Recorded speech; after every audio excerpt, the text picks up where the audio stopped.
Hey everybody, Chrissie here for Thermoweb, and today I'm excited to share with you how to make a card similar to this one using this adorable Newton's Nook set. It's called Sloth-y Christmas, and some Thermoweb supplies. So off camera, I stamped this little guy on some watercolor cardstock and I colored him in with those AquaBlend colored pencils. Those are just watercolor pencils. And now I'm trimming him out. I believe there's a coordinating die that you can purchase with this, but I like to fussy cut, so lots of times I just kind of skip the die and I fussy cut it myself. I find it very therapeutic. So I just cut him out. You can see he's so adorable. Oh my God, I love him. Oh, and my daughter is like super into sloths, so she actually screamed when I got the set.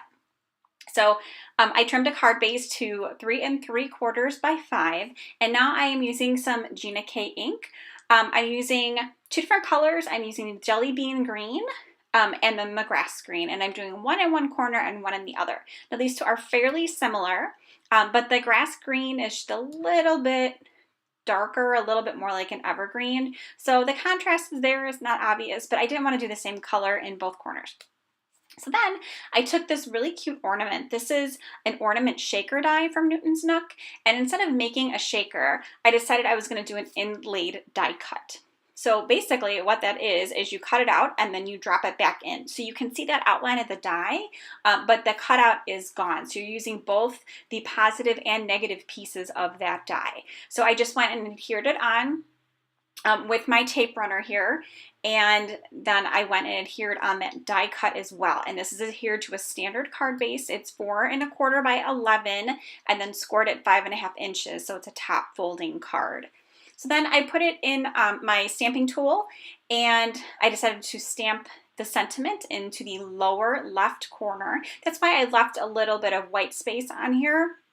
I left that for the sentiment. I didn't want the green on that. So I just used the stamping, the Misty, the stamping tool, just so I knew I'd get a nice, crisp, clean, stamp on there. It was the first time I had used that particular sentiment, so that's why I used the stamping tool. It is not required.